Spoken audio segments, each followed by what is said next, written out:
Hello po sa inyong lahat mga ka-crypto. Ako po si Pinoy Crypto Trader at sa video na ito ay atin mong pag-uusapan ang tungkol dito sa komento ni ka-crypto dito. Kung saan ay ito po ay meron po siyang ibinahagi rito na isang magandang aral or meron po talaga tayong magandang matututunan dito, particular po sa mga baguhan lamang dito.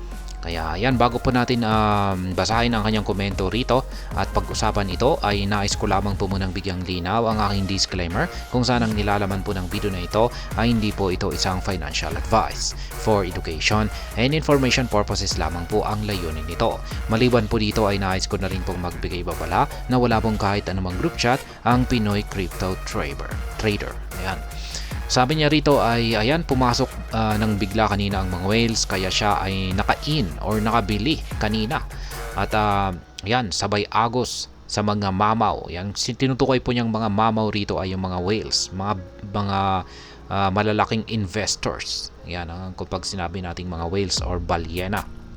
At ayan, sabi niya rito ay mahalaga talaga ang mga whales na pag-aralan, na sila ay pag-aralan. At dapat ay sabay ka sa kanila.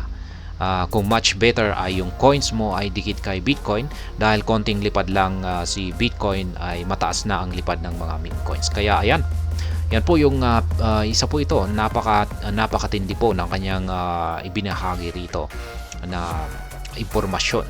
Yan, kung saan ay meron po talaga tayong matututunan dito. At gaya ng aking sinabi kanina ay lalong-lalo po sa mga nag-uumpisa pa lamang na mag-invest dito sa mga cryptocurrency. Kaya ayan, mahalaga po talaga na pag-aralan natin yung kilos ng mga whales o yung mga malalaking investor. Kaya yan po yung dahilan kung bakit may mga nagsisilabasan na mga alerts. Yan, yung mga whale alerts. Kung saan ay sila po yung nagdi-detect sa mga malalaking galawan or transaction ng mga whales or mga malalaking investors. Kaya yan, pwede po tayong mag-subscribe sa mga whale alerts na mga yan. Yan, marami po sila. Lalong-lalo na sa meron po sa Twitter, ayan, meron na rin sa iba't ibang source ng iba't ibang mga social media platform. Kaya ayan, mga robot po ang mga yan, yung mga nagbabantay ay program po ang mga yan. Kaya yung ginagawa po nila ay kung may na-detect po silang malaking transaction ay ayan, magbibigay po sila ng alert. Kaya yan, ayon dito kay ka-crypto ay maganda pong pag-aralan ang mga whale na ito. Kung ano yung kanilang mga kinikilos, kung ano yung kanilang action. Ayan, kung simple lang naman pong basahin yung mga galaw ng mga whales na ito. Kung pinapasok po nila sa mga crypto exchanges, ay may intention po silang magbenta. Ayan, ibig sabihin ay kung magbebenta sila ay magdudulot po yan ng selling pressure at babagsak ang presyo ng sabihin natin ay kung si Bitcoin ko po talaga yung parang tinutukoy niya rito, yung mga whales ni Bitcoin. Kasi si Bitcoin lang naman po talaga ang yung galaw po talaga ni Bitcoin ang talagang nakakaapekto sa buong crypto market. Kaya mas mahalaga po natutukan natin yung mga whale kay Bitcoin. Yan, kung meron pong isang Bitcoin whale ang nagpasok ng kanyang malaking amount ng Bitcoin sa mga crypto exchanges or sa isang crypto exchange, ay sinyalis po yan na magdudulot yan ng isang selling pressure. Kaya ayan, kung parang linagay lamang po niya ito ay at wala talaga siyang balak na ibenta ito, ay magdudulot pa rin po yan ng takot. Yan, kasi yung magdudulot po yan ng FUD or takot, kasi yung interpretasyon po talaga ng majority ay syempre basta kung maipinasok ang isang malaking whale sa isang crypto exchange ay yung interpretation ng karamihan dyan ay ibebenta nila yan. At sa kadalasan ay ganyan naman po talaga ang nangyayari. Binebenta nila yan, binabagsak nila yan. At nagdudulot po yan ng selling pressure at bumabagsak ang presyo ni Bitcoin. At ngayon, kung pag bumagsak po ang presyo ni Bitcoin, ay hinahatak po nito ang presyo ng buong crypto market.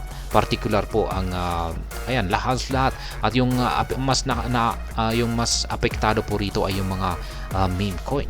Kasi halos mga nadodoble or natiritriple yung o higit pa yung epekto nito. Kaya pag bumagsak lamang po ng konti itong si Bitcoin, ay pagdating po sa mga meme coin ay ang laki po ng kanilang mga binagsak. Pero ayan, yung kabaliktaran naman ay kung pag yung mga whale ay naglabas ng kanilang Bitcoin sa mga crypto exchanges. Naglabas sila at nag-withdraw po sila at ito naman ay kanilang inilagay sa kanilang private wallet.